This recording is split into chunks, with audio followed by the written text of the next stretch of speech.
Hello les amis et bienvenue dans cette nouvelle vidéo YouTube. Je vais vous présenter dans cette vidéo les 3 tips que j'ai à vous donner sur N8N pour gérer et améliorer vos workflows en continu et ne pas rester bloqué dès lors que l'un de vos workflows tombe en panne ou bien a une erreur. Allez, c'est parti, on se retrouve tout de suite sur mon écran. Dans cette vidéo, je vais vous présenter en détail ces 3 workflows, c'est-à-dire un workflow qui va nous permettre d'arrêter lorsqu'il y a une erreur, un workflow qui va nous permettre de continuer quand il y a une erreur et un workflow qui va nous permettre de savoir exactement qui a eu une erreur ou non. Pour retrouver ce workflow, vous allez aller directement donc dans ma communauté sur Skool.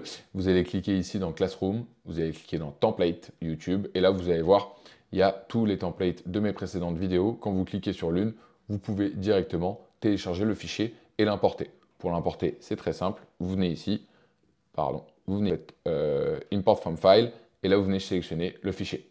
Bien. Alors, c'est parti. Je vais vous présenter un petit peu le workflow et on va le détailler tous ensemble. Globalement, qu'est-ce que ça permet de faire?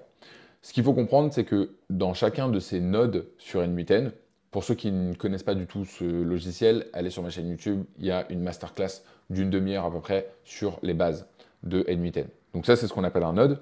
Quand vous cliquez sur ce node, vous voyez là ici dans Settings, vous avez un élément qui s'appelle On Error. Vous avez 3 possibilités dans ce On Error. Soit, dès qu'il y a une erreur dans le workflow, ça va stopper son exécution. Soit, ça va continuer son exécution, soit, ça va continuer l'exécution, mais en notant le fait que ce passage-là a eu une erreur. Pourquoi c'est important d'en avoir? Parce que dans vos workflows, quelle que soit la complexité, vous allez souvent faire appel à des outils externes. Par exemple, Slack. Vous allez pouvoir envoyer un message Slack en donnant des informations. Lorsque vous allez tester ce workflow sur Slack, il va fonctionner. Sauf qu'un jour, peut-être que le serveur de Slack sera en panne et donc il ne va pas fonctionner. Et donc ce jour-là, qu'est-ce que vous voulez qu'il se passe? Est-ce que vous voulez qu'on vous envoie l'erreur par email? Est-ce que vous voulez que le workflow continue, etc. Donc là, dans cet exemple précis, on va regarder qu'est-ce qui se passe quand il y a une erreur et que le workflow se stoppe. Pour ça, j'ai pris un exemple que j'ai trouvé sur Internet, que j'ai trouvé pas mal. C'est-à-dire qu'on a un petit script qui récupère 3 URL et qui récupère la map de ce site-là. Donc, si l'URL n'est pas bon, évidemment, il ne va pas pouvoir récupérer la map. Donc là, ici, vous voyez, le 3e URL, il est faux. Donc, on peut rien afficher.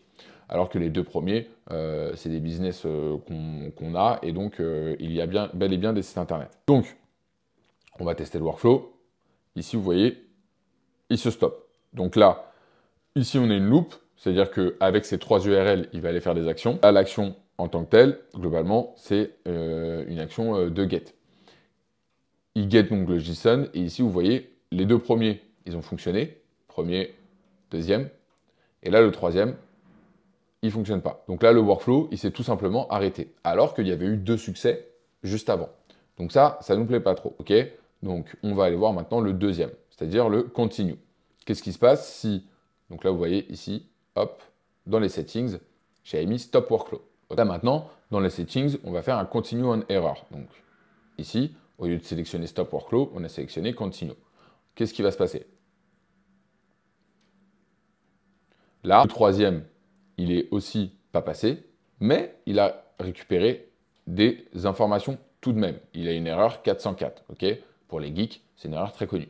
Ici, vous voyez, dans le set, donc là, ici, qu'est-ce que je viens faire dans ce module-là? Je viens juste prendre une variable qui s'appelle data et je viens l'assigner à JSON. Et bien là, vous voyez, je vais faire show, je vais mettre en JSON comme ça. Voilà. Donc là, on a nos 3 items, premier site, deuxième site, troisième site. Et en fait, dans le troisième, la data, elle est juste nulle parce qu'il n'y en a pas. OK? Et nous, ça ne nous va pas. L'idéal, ce serait en fait qu'ils nous disent, OK, j'ai réussi les 2 premiers sites internet. Par contre, le 3e, j'ai eu une erreur. Donc, va checker l'erreur. Et donc, ça, je vais vous le montrer dans le 3e workflow. C'est un workflow continue et qui a une route. Donc, c'est-à-dire que ici, dans la loop, j'ai la version où ça marche. Donc, j'ai dans un premier temps la loop, c'est-à-dire je vais aller tester ces 3 sites internet. J'ai le chemin quand les sites internet, on va les trouver et qu'on va récupérer la data. Et ici, j'ai le chemin quand j'ai une erreur. Et donc, si je le lance, vous avez compris, ici, j'ai 2 items, les 2 premiers sites internet, et ici, j'ai une erreur. Et donc là, error URL, c'est il me ressort l'URL qui est en erreur. Et par contre, ici, là, j'ai bien, comme tout à l'heure, show, j'ai bien mes deux data. Donc, du coup, quand vous faites vos workflows, l'idéal là, dans cet exemple, c'est que ici, ici, une fois que vous avez ça, vous pouvez venir ici, dire Slack, par exemple, send message, vous le mettez là, tac, tac, tac, select message channel. Moi, je vous conseille de toujours avoir un petit channel, par exemple, bot N8N. Et donc là, vous allez mettre message, expression. Et là, vous allez prendre, voilà, le workflow n'a pas tourné pour cette URL, deux points l'URL, et ouais, tac, tac, tac. Bon, on va faire ça. Et là, vous faites OK. Là, vous pouvez faire test step.